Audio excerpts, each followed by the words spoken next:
Sa number 2,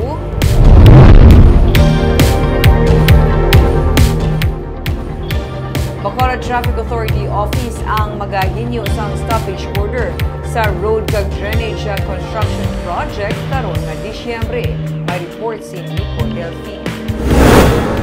Nagagutok ang lakat sang trapiko sa barangay Sumag kada peak hours sumalin sa ginsugura ng bridge repair project sa Sumag Bridge 1. Pero ginapaabot nga mas magaginutok ang mga nagabiyahe nga salakyan sa lugar sa tion nga ipatuman ng bridge closure sa Disyembre 13 kag 14. Sandig sa advisories ng Department of Public Works and Highways, maga-install sang cement girders ang contractors ng bridge project gani hindi maagyan ng taytay halin 9 a.m. hasta 11 a.m.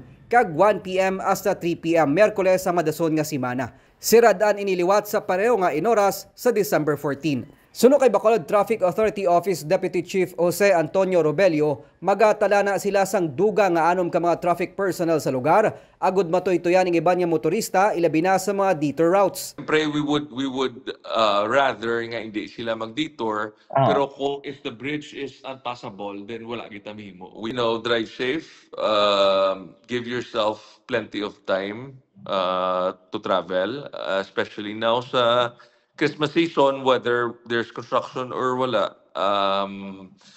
expected nga grabe ang traffic. So give yourself enough time, lead time. So you should, if it takes you 1 hour. Ang mga salakyan nga pasulod sa Sumag halin sa sur, sarang mag-detour sa Dalan Abuanan, liko sa access road sa kilid sang Negros Occidental District Jail, pakadto sa Barangay Kabog, ukon palapo sa Barangay Pahanukoy. Sa mga halin naman sa Pahanukoy, sarang maagyan ang access road antes ang Sumag Bridge, liko sa access road pa Abuanan.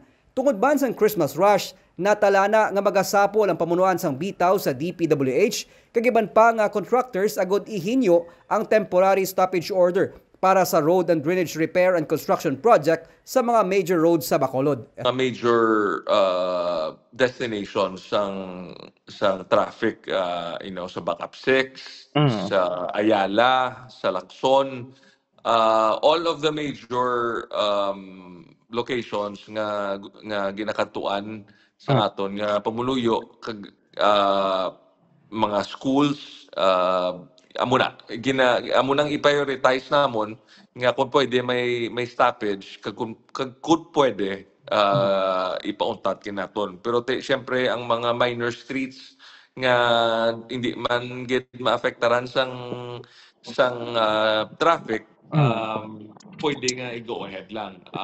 The next best option actually is nga kung hindi gid ma-stop, we try to negotiate nga sa gabi lang sila maobra. Kasubong sa ginpatuman ni Mayor Albi Benitez nga stoppage orders ang Mascara Festival sa tinilikdan nga Oktubre, magalawig ini sa katapusan sa bulan sang Disyembre. Nico Delfin para sa DG Cast Negros.